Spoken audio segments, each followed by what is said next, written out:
ভুয়া নিবন্ধনের কারণে এবছর হজে যেতে পারছেন না ৬০০-রও বেশি মানুষ, অস্বীকার হাবের, ব্যবস্থা নেওয়ার আশ্বাস ধর্ম মন্ত্রণালয়ের। বাস দুর্ঘটনায় প্রাণ হারানো চলচ্চিত্র নির্মাতা তারেক মাসুদ, সাংবাদিক মিশুক মনিরের ৭ম মৃত্যুবার্ষিকী, আজও নিরাপদহীন দেশের সড়ক মহাসড়ক। দুর্ঘটনা যেটা বলে সেটা শুধু দুর্ঘটনা না, সেটার পিছনে মানুষের দায়ও আছে। বড় বড় গর্ত আর খানাখন্দে মরণ ফাঁদ, শরীয়তপুর চাঁদপুর মহাসড়কের ২০ কিলোমিটার সংস্কারে উদ্যোগ নেই চালক যাত্রীদের, চরম দুর্ভোগ। আমি খুলনা থেকে আসছি, চিটাগাং যাব, যাইতে পারিনি, রাত ধরে বসে রয়েছে এই জায়গা। এবং দেশের বিভিন্ন জেলা থেকে রাজধানীতে আসতে শুরু করেছে কোরবানির পশু, অবৈধ পথে গরু না আসলে ভালো দাম পাওয়ার আশা।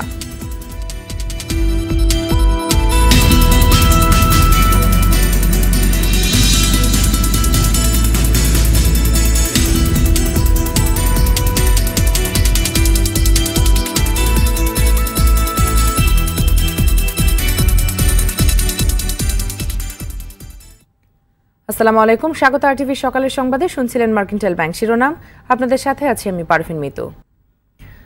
ভুয়া নিবন্ধনের কারণে ৬ শতাধিক মানুষ এবছর হজে যেতে পারছেন না। এসব নিবন্ধনের ভিসা আবেদনও করা হয়নি, ফলে খালি থেকে যাবে এসব আসন। ধর্ম মন্ত্রণালয়ের সচিব জানিয়েছেন, ভুয়া নিবন্ধনকারী এজেন্সির বিরুদ্ধে ব্যবস্থা নেওয়া হবে। আগামী বছর যেন কোনো ভুয়া নিবন্ধন না থাকে সেই উদ্যোগ নিতে হবে। যদিও ভুয়া নিবন্ধনের বিষয়টি অস্বীকার করেছে হজ এজেন্সিস অ্যাসোসিয়েশন হাব। বিস্তারিত নাজিব ফরাইজের রিপোর্টে। অনিয়ম ঠেকাতে দেশে হজের প্রাক নিবন্ধন করা হয় অনলাইনে। তারপরও কিছু এজেন্সির অনিয়ম ঠেকানো যায়নি। এসব এজেন্সি পাসপোর্ট, জন্ম নিবন্ধন সনদ ও জাতীয় পরিচয়পত্রে কারসাজির আশ্রয় নিয়ে নাম নিবন্ধন করে, পরে নিবন্ধিত ব্যক্তিকে অসুস্থ দেখিয়ে রিপ্লেসের সুযোগ নেয়ার চেষ্টা করে। এমন বেশ কিছু অনিয়মের প্রমাণ পেয়েছে মন্ত্রণালয়ে। পাসপোর্টের একটা ভুল নাম দিয়েছে, ভুল NID দিয়েছে, পাসপোর্ট নাম্বারটা ভুল দিয়েছে, যেগুলি দিয়ে তারা রেজিস্ট্রেশন তখন নিয়ে নিয়েছে। মানে একই পাসপোর্ট নাম্বার দুইজনের নাম, এক পাসপোর্টে তো দুইজনের হইতে পারে না। এখন পাসপোর্ট দিয়ে যে করছে রেজিস্ট্রেশন, তাকে কিন্তু আমরা শনাক্ত করতে পারছি না, কারণ আমাদের ইন্টিগ্রেশন নাই। গত 2 বছর যাবৎ আমরা 17 সালেও চেয়েছিলাম, তারা ম্যানুয়ালি পরীক্ষা করে 2 ধাপে পাঠিয়েছে। এখানে গিয়ে আমাদের প্রায় 3.5 থেকে 4 হাজারের মতো একটি সংখ্যা পাওয়া গেছে যাদের পাসপোর্টের সাথে মিলে না। ধর্ম মন্ত্রণালয়ের তথ্য বলছে, নিবন্ধিতদের মধ্যে এবছর 12 জন মৃত এবং 10,708 জন অসুস্থতার জন্য রিপ্লেসের সুযোগ পেয়েছে এজেন্সিগুলো। এরপরও 625 জনের ভিসার জন্য আবেদনই করেনি তারা। ওই 3,500-এর মতো যেই সংখ্যাটা, এখানের মধ্যেই আমার ধারণা 600 বা 638 যেই সংখ্যাটা হোক, ওই ধরনের পাওয়া যাবে। পরে আমরা তাদের বিরুদ্ধে অবশ্যই ব্যবস্থা নেব যে তারা কেন এই কাজটা করলো। আমাদের না হলে এই সংখ্যক লোক আগেই আমরা সুযোগ দিতে পারতাম। পাসপোর্টের ইন্টিগ্রেশনটা সেটা আমরা পাইনি। এখন আমাদেরকে সুরক্ষা সেবা বিভাগ বলছে যে আগামী নভেম্বর থেকে তারা এটা দিতে পারবে আমাদেরকে। হয়তো নেক্সট ইয়ারের হজে এই বিষয়টা থাকবে না, আগেই ধরা সম্ভব হবে। তবে হজ এজেন্সিস অ্যাসোসিয়েশন অব বাংলাদেশ হাবের দাবি, অসুস্থতা সহ নানা কারণে এসব নিবন্ধিত ব্যক্তি হজে যেতে ইচ্ছুক ছিলেন না। হজে যাচ্ছেন না, ওনারা স্বেচ্ছায় জানিয়েছেন যে ওনারা যাবেন না, ওনাদের নিজেদের অসুস্থতা বা অন্য কোনো সমস্যা আছে। আগামী হজের আগেই হজে ভুয়া নিবন্ধন শনাক্ত করা গেলে দেশ থেকে শতভাগ হাজি পাঠানো সম্ভব বলে মনে করেন সংশ্লিষ্টরা। নাজিব ফরাইজি, RTV, ঢাকা। বড় বড় গর্ত আর খানাখন্দে মরণ ফাঁদে পরিণত হয়েছে শরীয়তপুর চাঁদপুর মহাসড়কের 20 কিলোমিটার এলাকা। ঈদ সামনে রেখে কোরবানির পশুবাহী গাড়ি ও যাত্রীবাহী যানবাহনের চাপ বাড়লেও সংস্কারে নেই কোনো উদ্যোগ। এতে দুর্ভোগ চরমে উঠেছে যাত্রী ও চালকদের। শরীয়তপুর প্রতিনিধি মোহাম্মদ আবুল হোসেনের তথ্যচিত্রে জানাচ্ছেন নাদিরা সুলতানা। শরীয়তপুর সদরের আঙ্গারিয়া বাজার থেকে ভেদরগঞ্জের আলুর বাজার ফেরিঘাট পর্যন্ত সড়কে প্রতিদিন চট্টগ্রাম, খুলনা সহ দক্ষিণাঞ্চলের প্রায় 21টি জেলার যানবাহন চলাচল করে, কিন্তু গর্ত আর খানাখন্দে অনেকটাই চলাচল অনুপযোগী হয়ে পড়েছে মহাসড়কটি। প্রায় সময় গর্তে পড়ে নষ্ট হচ্ছে যানবাহনের যন্ত্রাংশ। 2-3 ফুট পর্যন্ত গর্ত হয়ে গেছে রাস্তাটি অত্যন্ত কর্দমাক্ত বিভিন্ন জায়গায়। ইট বালু নিয়ে আমরা নিজেরাই কাজ করতে আছি, আমাদের দেখার মতন কেউ নেই। এখানে আমরা লেবার রাখছি টাকা দিয়ে, প্রতি গাড়ি 500 টাকা করে দিছে। সড়কের বেহাল দশায় থেমে নেই দুর্ঘটনা। ঈদ সামনে রেখে যানবাহনের চাপ বাড়ায় যাত্রী ও চালকদের ভোগান্তি বেড়েছে কয়েক গুণ। আমি খুলনা থেকে আসছি চিটাগাং যাব, যাইতে পারিনি, রাত ধরে বসে রয়েছে এই জায়গা। প্রায় 20 খান গাড়ি রাস্তার দুর্ভোগের জন্য আমরা যেতে পারছি না। যাত্রী দুর্ভোগের বিষয়টি স্বীকার করে দ্রুত সংস্কারের কথা জানান সড়ক ও জনপথের এই কর্মকর্তা। পত্র শিগগিরই অনুমোদন হয়ে ওইটা হয়তো মাসখানেক মধ্যে কার্যকর করা সম্ভব হবে। সম্ভব হলে এই সড়কের প্রায় 27 কিলোমিটারের মতো অংশ এটা মেরামত করা যাবে এবং যান চলাচল উপযোগী করা যাবে। জনদুর্ভোগ কমাতে ঈদের আগে সড়কটি সংস্কারের দাবি যাত্রী সহ সংশ্লিষ্টদের। আদিরা সুলতানা, RTV। আন্তর্জাতিক খ্যাতিসম্পন্ন চলচ্চিত্র নির্মাতা তারেক মাসুদ ও গণমাধ্যম ব্যক্তিত্ব মিশুক মনিরের 7ম মৃত্যুবার্ষিকী আজ।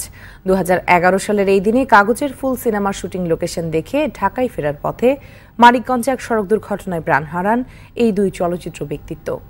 ঘটনার পর থেকে আজ পর্যন্ত নানানভাবে নিরাপদ সড়কের দাবি উঠলেও সম্প্রতি রাজধানীতে বাস চাপায় দুই স্কুল শিক্ষার্থীর মৃত্যুই বলে দেয় দেশের সড়ক মহাসড়কে কতটা নিরাপদহীন মানুষ। মাসুদ মোস্তাহিদের রিপোর্ট, জানাচ্ছেন রাজীব খান।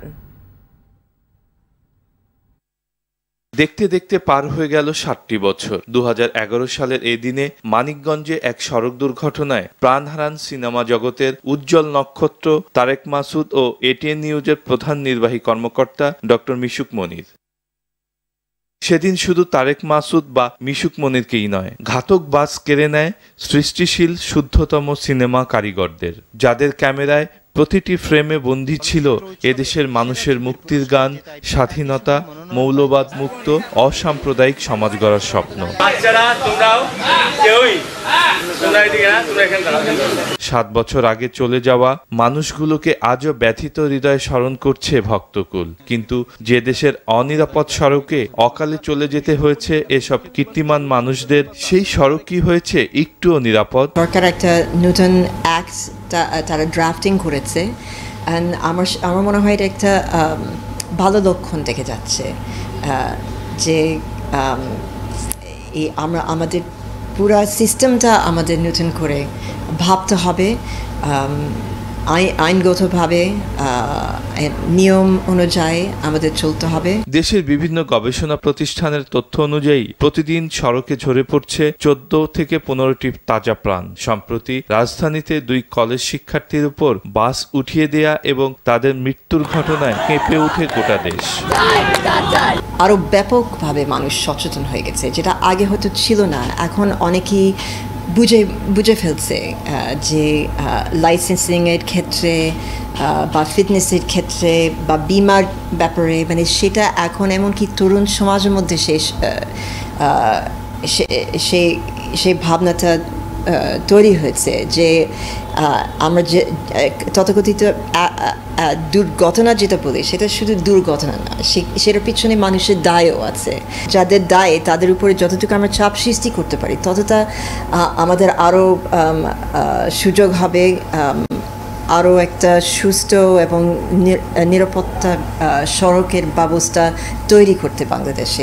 বাস চালক না হয় তারেক মাসুদ আর মিশুক মনিরদের প্রাণ কেড়ে নিয়ে গেছে, কিন্তু কর্মের মধ্য দিয়ে ভক্ত হৃদয়ে তারা ফুল হয়ে ফুটে থাকবেন অনন্তকাল। মানুষের মনে প্রশ্ন জাগে, প্রতিনিয়ত প্রাণ কেড়ে নেয়া অনিরাপদ সড়ক মহাসড়কের এই গ্লানি দেশ বয়ে বেড়াবে আর কতকাল? রাজীব খান, RTV, ঢাকা। কোরবানির পশু নিয়ে নিজেদের প্রস্তুতি প্রায় শেষ করে এনেছেন খামারিরা। প্রস্তুত ক্রেতাও, প্রস্তুতি নিচ্ছে হাট কর্তৃপক্ষ। দেশের বিভিন্ন জেলা থেকে ঢাকায় কোরবানির পশু আসা শুরু হয়ে গেছে। খামারিদের আশা, প্রতিবেশী দেশ থেকে অবৈধ পথে গরু না আসলে ভালো দাম পাবেন তারা। কোরবানির পশু নিয়ে জুলহাস কবিরের ধারাবাহিক রিপোর্টের প্রথম পর্ব ছবি তুলেছেন সুমন দে ও নিহার নন্দী। যদি থাকে নছিবে আপনি আপনি আসিবে, ভালো দাম পাওয়ার এমন বিশ্বাস নিয়েই প্রতি বছরই ছোট্ট পরিসরে গরু পালেন নরসিংদীর ক্ষুদ্র কৃষক মুজিবুর রহমান। এভাবে কয়েক দশক ধরেই নিয়তির উপর নির্ভর করে কোরবানির জন্য গরু পালেন তিনি। এবারও 10 মাস ধরে পালন করেছেন 2টি গরু। এরই মধ্যে ক্রেতা আসতে শুরু করেছে বাড়িতে। তবে আরো ভালো দামের আশায় আছেন তিনি। ভারতের গরু যদি বন্ধ রাখে তাইলে মনে করেন আমরা কৃষি কাজ করে ওই যে মেহনত করে আঙ্গর পরিশ্রমের বিনিময়ে আইব। যার অক্লান্ত পরিশ্রমের প্রতিদিন একটু একটু করে বড় হয় স্বপ্ন, প্রিয়তমা সেই স্ত্রীকে গরু বিক্রি করে ঈদে ভালো কিছু উপহার দেওয়ার ইচ্ছে কয়েক বছর ধরেই, কিন্তু প্রতিবারই স্বপ্ন ভঙ্গের পর এখন আর সাহসে কোলায় না তার। গেছে বছর আমার প্রায় 4.5 লাখ টাকার মতন লস গেছে, 4টা গরু বেচছে। যদি আল্লাহ দেয় বাজার বাড়াতে হয় বেচে না না এখন বলা যাবে না, যদি বেচে না আইতারি পরে দিব বুঝলিয়া, বেচে যদি আইতারি তো দিব। তবে উপহার না পাওয়ার আক্ষেপের চেয়েও ন্যায্য দাম না পাওয়ার কষ্টই বেশি ভোগায় মুজিবুরের স্ত্রীকে। ব্যাংকের লোন তুললে আমরা গরু কিনে কি করবো, গেছে বছর আমরা 4.5 লাখ টাকা খাস্তা গেছে। মানে আমরা এই গরু ফাইলে যদি লাভবান না করতারি তো কেমনে ফালমু, আমরা কষ্ট করে জীবিত লই আমরা গরিবের সংসারী চলনের কিন্তু হতোই নাই গিয়া। এদিকে কোরবানির জন্য প্রস্তুতি শেষ করেছে নরসিংদীর খামারে কিবরিয়া গাজী। এরই মধ্যে বিক্রির উপযোগী হয়ে উঠেছে বিভিন্ন প্রজাতির 100-এরও বেশি গরু। প্রতি বছরের মতো এবারও আগাম বিক্রি শুরু করেছেন তিনি। শুনতেছি আবার গরু আসা নাকি শুরু করছে। যদি এইভাবে গরু আসে আমাদের দেশে তাহলে তো আমরা গরু বাজার বিক্রি করতে পারবো না। আর যদি গরু আমাদের এখানে না আসে তা আমি এই বছর 100 বলছি, আগামী বছর যদি আমরা লাভবান হই তাহলে 500 বলবো, যারা 10টা বলছে তারা 15 বলবে, 20টা বলবে।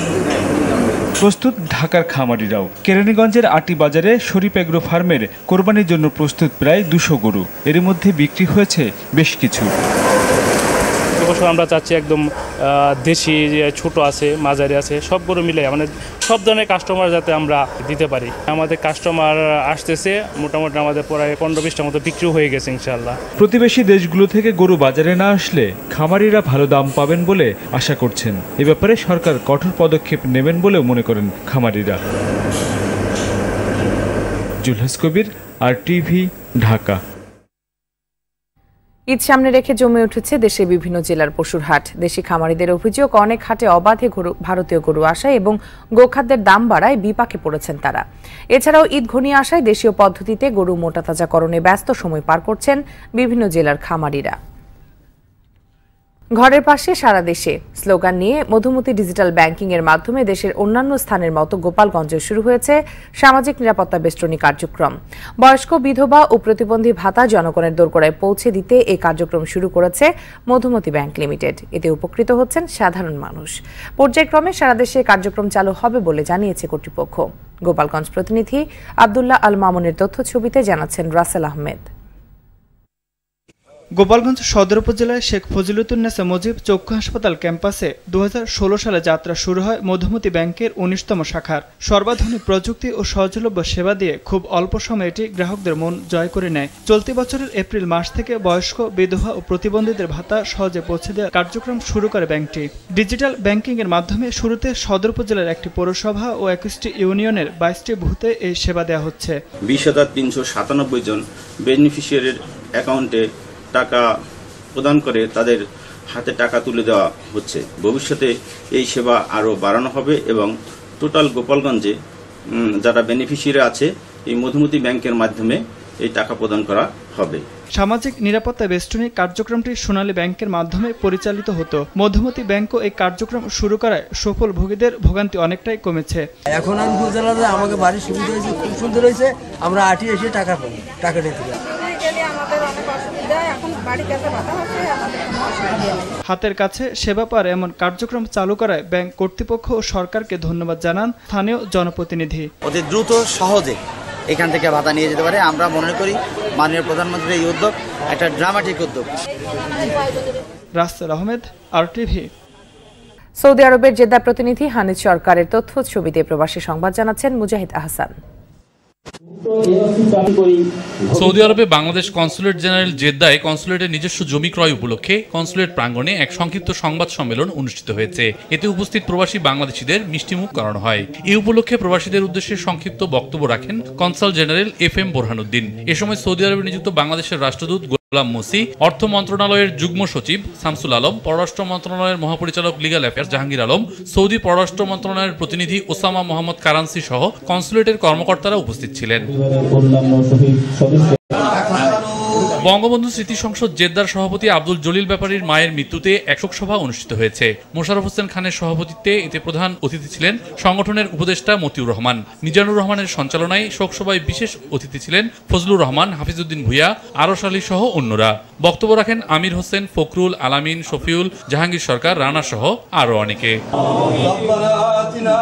মুজাহিদ আহসান, RTV।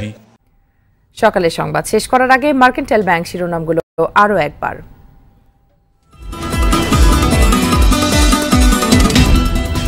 ভুয়া নিবন্ধনের কারণে এবছর হজে যেতে পারছেন না ৬০০-রও বেশি মানুষ, অস্বীকার হাবের, ব্যবস্থা নেওয়ার আশ্বাস ধর্ম মন্ত্রণালয়ের।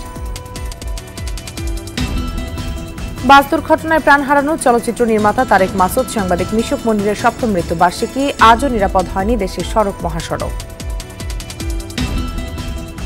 বড় বড় গর্ত আর খানাখন্দে মরণফাঁদ শরীয়তপুর চাঁদপুর মহাসড়কের ২০ কিলোমিটার, সংস্কারের উদ্যোগ নিয়ে চালক যাত্রীদের চরম দুর্ভোগ। এবং দেশের বিভিন্ন জেলা থেকে রাজধানীতে আসতে শুরু করেছে কোরবানির পশু, অবৈধ পথে গরু না আসলে ভালো দাম পাওয়ার আশা।